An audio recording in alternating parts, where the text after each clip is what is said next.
Hello student. इस video में हम लोग डिस्कस करने जा रहे हैं इंडियन कॉन्ट्रैक्ट एक्ट के इम्पॉर्टेंट क्वेश्चंस मेंस के लिए। जैसा कि हम सब जानते हैं, जो इंडियन कॉन्ट्रैक्ट एक्ट है वो हमारा दो पार्ट में डिवाइडेड है। फर्स्ट पार्ट में अगर हम बात करते हैं तो फर्स्ट पार्ट सेक्शन 1 से लेके 75 है, जो जनरल प्रिंसिपल बताता है इंडियन कॉन्ट्रैक्ट एक्ट 1872 के।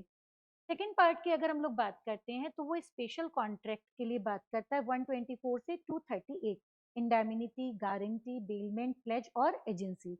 इस वीडियो में हम कवर करने जा रहे हैं सेक्शन 1 से 75 तक के जो इम्पोर्टेंट क्वेश्चंस बन सकते हैं मेंस के। पहला क्वेश्चन आप देख रहे हैं यहाँ पे, all contract are agreement but all agreement are not contract. या क्वेश्चन को मैंने और लगा के भी लिखा है। आपका क्वेश्चन ये वाला भी आ सकता है, what is the difference between agreement and contract. अगर हम क्वेश्चन 1 को सॉल्व करने की बात करें तो क्वेश्चन 1 को जब हम सॉल्व करते हैं तो हमें इसके लिए सेक्शन 1 से लेकर के 10 तक की एक अच्छी अंडरस्टैंडिंग होनी चाहिए। क्लियर इस पार्ट के लिए। वहीं अगर हम लोग बात करते हैं सेक्शन 1 के अंदर जो मैंने और लगा के लिखा है एग्रीमेंट एंड कॉन्ट्रैक्ट के लिए, तो इस पे आपको सेक्शन 2E, इसमें आपको सेक्शन 2E एग्रीमेंट के बारे में डेफिनेशन देता है।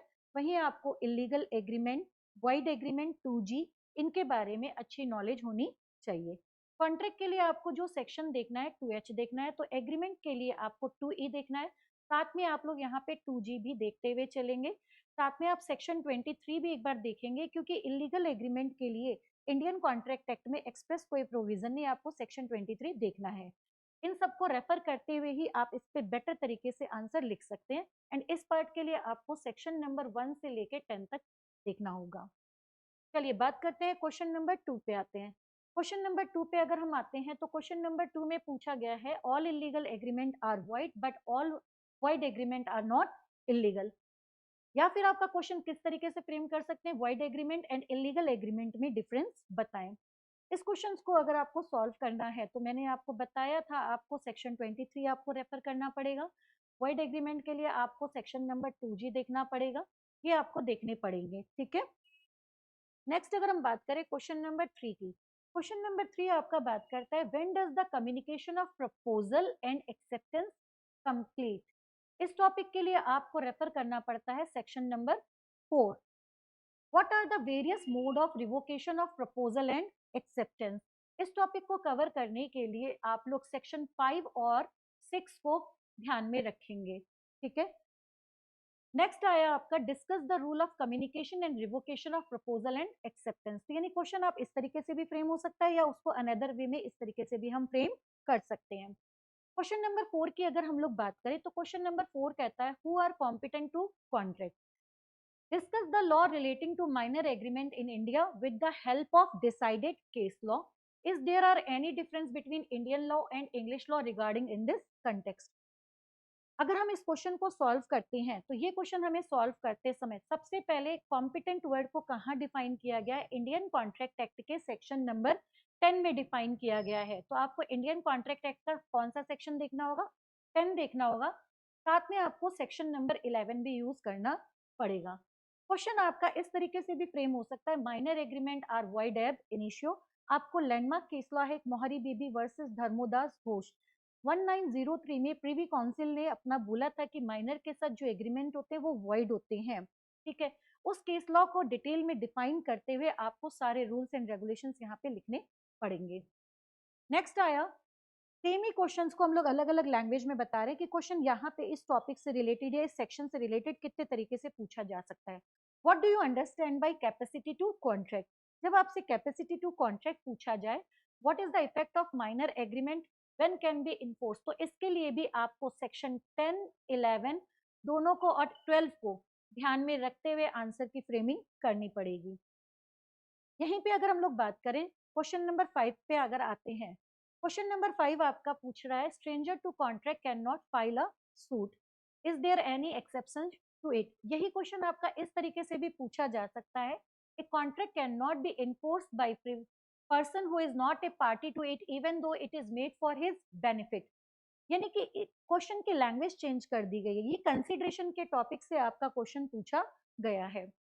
नेक्स्ट आया आपका क्वेश्चन नंबर 6। क्वेश्चन नंबर 6 में पूछा जा रहा है एक्सप्लेन करें वो एग्रीमेंट जो हमारे कैसे डिक्लेयर किए गए हैं, वाइड। 25 से लेके 30 तक के आपको इसमें प्रोविजंस बताने हैं। या फिर यहाँ पे क्वेश्चन आपका इस तरीके से भी पूछा जा सकता है, रिस्ट्रेन ऑफ ट्रेड, यानी कि ये क्वेश्चन आपका केवल सेक्शन 27 से पूछ लिया गया है। याद रखना सेक्शन 27 के साथ साथ सेक्शन 28 भी हमारा बहुत इंपॉर्टेंट सेक्शन है, agreement in restraint of legal proceeding. यहाँ से भी आपका मेंस का क्वेश्चन पूछा जा सकता है। नेक्स्ट क्वेश्चन आपसे पूछा जा रहा है, what do you mean by contingent contract, section number 31 से पूछा जा रहा है। सेक्शन 31 से ये क्वेश्चन आपका फ्रेम कर रहे हैं, पर इस क्वेश्चन की आंसरिंग करते समय आपको सेक्शन 31 से लेके 36 तक आपको डिफाइन करना पड़ेगा, depend on question marks. How are such contract differ from agreement, फिर उसने एग्रीमेंट से पूछ लिया है, एग्रीमेंट से कंटिंजेंट कॉन्ट्रैक्ट कैसे डिफरेंट है। तो आपके पास वेरियस टाइप्स के एग्रीमेंट होते हैं, तो आपने जैसे वेजरिंग एग्रीमेंट से कैसे डिफरेंट है, आप ये वाला एग्जांपल लेकर के बता सकते हैं, ठीक है।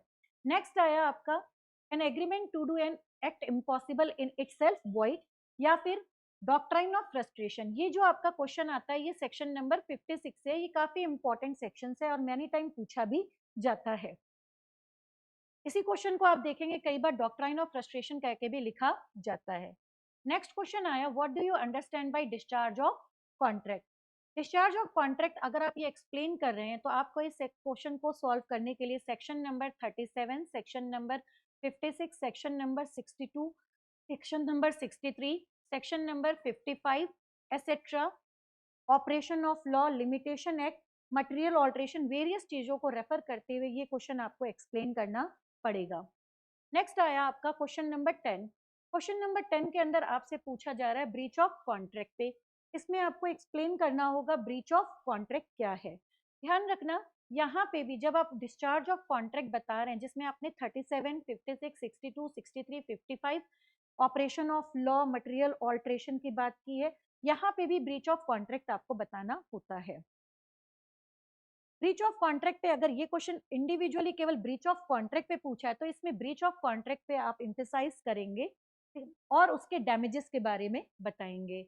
कई बार जो क्वेश्चन है इस टॉपिक से पूछ लिया जाता है इस तरीके से कि हेडले वर्सेस बैक्सनडेल का एक लैंडमार्क केस लॉ है डैमेजेस के लिए, तो इस केस लॉ को एक्सप्लेन करते हुए डैमेजेस के बारे में आपको एक्सप्लेन करना पड़ता है।